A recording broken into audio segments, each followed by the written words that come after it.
Hello everyone! Are you ready for more Hobbit?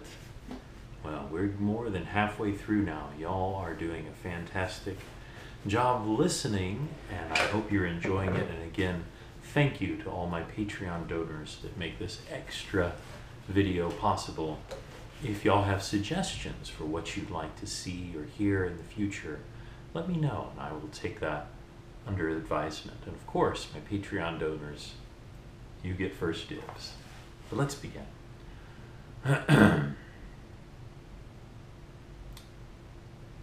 He had been over... Oh, I skipped that part. There we go.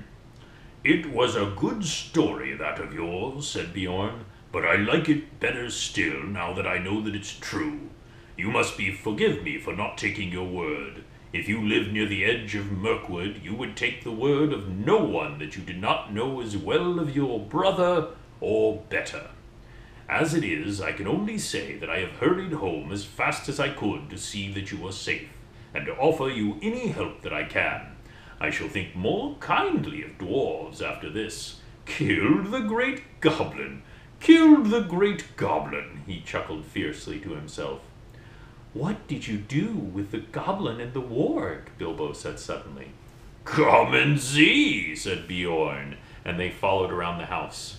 A goblin's head was stuck outside the gate, and a warg's skin nailed to a tree just beyond. Bjorn was a fierce enemy.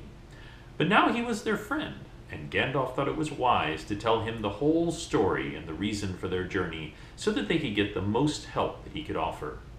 This is what he promised to do for them. He would provide ponies for each of them, and a horse for Gandalf for their journey to the forest, and he would lade them with food to last them for weeks with care, and packed so as to be as easy as possible to carry, nuts, flour, sealed jars of dried fruits, and red earthenware pots of honey, and twice-baked cakes that would keep good as a long time, and on a little of which they could march far. The making of these was one of his secrets, but honey was in them, as in most of his foods, and they were good to eat, though they made one thirsty. Water, he said, they would not need to carry this side of the forest, for there were streams and springs along the road. But your way through Mirkwood is dark, dangerous, and difficult, he said. Water is not easy to find there, nor food. The time is not yet come for nuts, though it may be past and gone before you get to the other side. And nuts are about all that grows there fit for food. In there the wild things are dark, queer, and savage. I will provide you with skins for carrying water, and I will give you some bows and arrows, but I doubt very much whether anything you find in Mirkwood will be wholesome to eat or drink. There is one stream there I know of, black and strong, which crosses the path. That you should neither drink of nor bathe in, for I have heard that it carries an enchantment and a great drowsiness and forgetfulness. And in the dim shadows of that place, I don't think you will shoot anything, wholesome or unwholesome, without straying from the path. This you must not do, for any reason. That is all the advice I can give you. Beyond the edge of the forest, I cannot help you much. You must depend on your luck and your courage and the food I send with you. At the gate of the forest, I must ask you to send back my horse and ponies. But I wish you all speed, and my house is open to you, if ever you should come back this way again. They thanked him, of course, with many bows and sweeping of their hoods, and a many an "At your service, O master of the wide wooden halls." But their spirits sank at his grave words, and they all felt that the adventure was far more dangerous than they had thought. While at that time, even if they had passed all the perils of the road, the dragon still waited at the end. All that morning they were busy with preparations.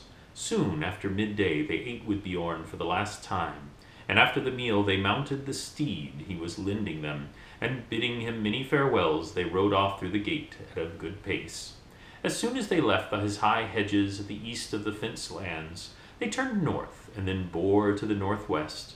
By his advice, they were no longer making for the main road to the south of his land. They had followed their path, where they would have led them, down the stream from the mountains that joined the great river miles south of the Carrock.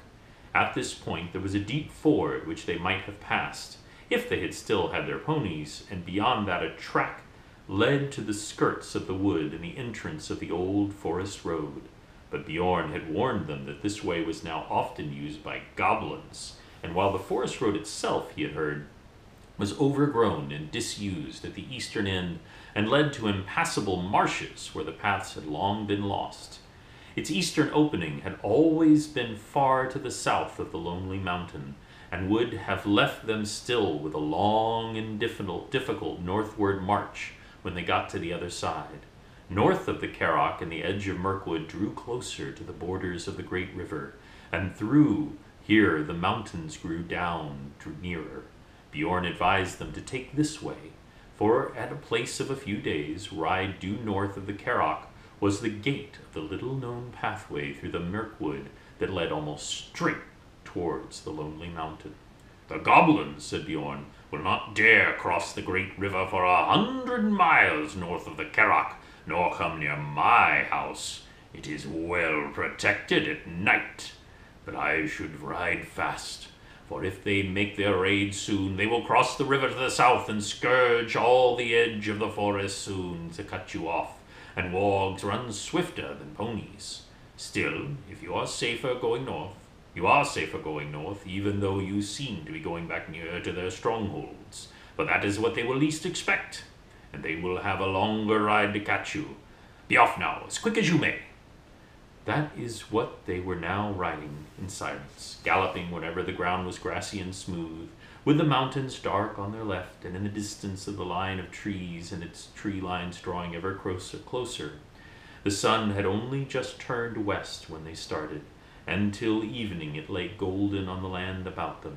It was difficult to think of pursuing goblins behind, and when they had put many miles between them and Bjorn's house, they began to talk and to sing again, and to forget the dark forest path that lay in front. But in the evening, when the dusk came, the peaks of the mountains glowered. Again the sunset, they made camp and set a guard, and most of them slept uneasily with dreams in which there came a howl of hunting wolves and the cries of goblins. Still, the next morning dawned bright and fair again. There was an autumn-like mist white upon the ground, and the air was chill. But soon the sun rose red in the east, and the mists vanished, and while the shadows were still long, they were off again. So they rode now for 2 more days. All the while they saw nothing save grass and flowers and birds and scattered trees, and occasionally small herds of red deer browsing or sitting at noon in the shade. Sometimes Bilbo saw the horns of the harts sticking up out of the long grass. At first he thought they were dead branches of trees. That third evening they were so eager to press on, for Bjorn said that they should reach the forest gate early on the 4th day, that they rode forward after dusk and into night beyond the moon. As the light faded, Bilbo thought he saw away to the right or to the left the shadowy form of a great bear prowling along in the same direction. But if he dared to mention it to Gandalf, the wizard only said, "Hush! Take no notice." Next day they started before dawn, though their night had been short. As soon as it was light, they could see the forest coming, as it were, to meet them, or waiting for them like a black and frowning wall before them. The land began to slope up, and it seemed to the hobbit that a silence was drawn in upon them. Birds began to sing less. There were no more deer. Not even rabbits were to be seen. By the afternoon they had reached the eaves of Mirkwood, and were resting almost beneath the great overhanging boughs and its outer trees. Their trunks were huge and gnarled, and their branches twisted, and their leaves were dark and long. Ivy grew on them and trailed along to the ground. "Well, here is Mirkwood," said Gandalf, "the greatest of the forests of the northern world. I hope you like the look of it. Now you must send back those excellent ponies you have borrowed." The dwarves were inclined to grumble at this, But the wizard told them they were fools. Bjorn is not so far off as you seem to think. You had better keep your promises anyway, for he is a bad enemy. Mr. Baggins' eyes are sharper than yours. If you have not seen each night after dark a great bear shape going along with us or sitting far off in the moon watching our camps, not only to guard you and to guide you, but to keep an eye on his ponies too. Bjorn may be your friend, but he loves his animals as his children. You do not guess what kindness he has shown you in letting dwarves ride them so far and so fast, nor what would happen to you if you tried to take them into the forest." "What about your horse, then?" said Thorin. "You don't mention sending that back." "Well, I don't, because I am not sending it." "Well, what about your promise, then?" "I will look after that. I am not sending the horse back. I am riding it." Then they knew that Gandalf was going to leave them at the very edge of Mirkwood, and they were in despair. But nothing they could say would change his mind. "Now, we've all had this out before, when we landed on the Carrock," he said. "It is no use arguing. I have, as I told you, some pressing business away to the south, and I am already late through bothering with you people. We may meet again before it is over. Then again, of course, we may not. That depends on your luck and on your courage and the sense. I am sending Mr. Baggins with you. I have told you before that there is more about him than you guess. You will find that out before long. So cheer up, Bilbo, and don't look so glum. Cheer up, Thorin and company. This is your expedition, after all. Think of the treasure at the end, and forget the forest and the dragon at any rate, until tomorrow morning." When tomorrow morning came, he still said the same. So now there was nothing left to do but to fill their water skins at the clear spring they found close to the forest gate, and unpack their ponies. They distributed the packages as fairly as they could, though Bilbo thought his lot was wearisomely heavy, and did not at all like the idea of trudging for miles and miles with that on his back. "Don't you worry," said Thorin. "It will get lighter all too soon. Before long, I expect we will all wish our packs heavier when the food begins to run short."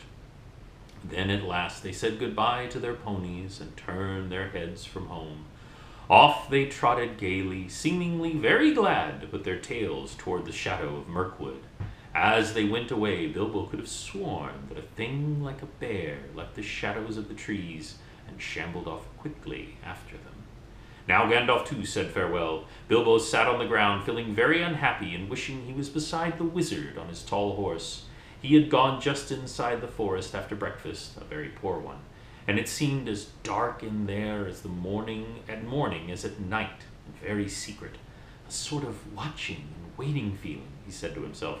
"Goodbye," said Gandalf to Thorin, "and goodbye to you all. Straight through the forest is your way now. Don't stray off the track.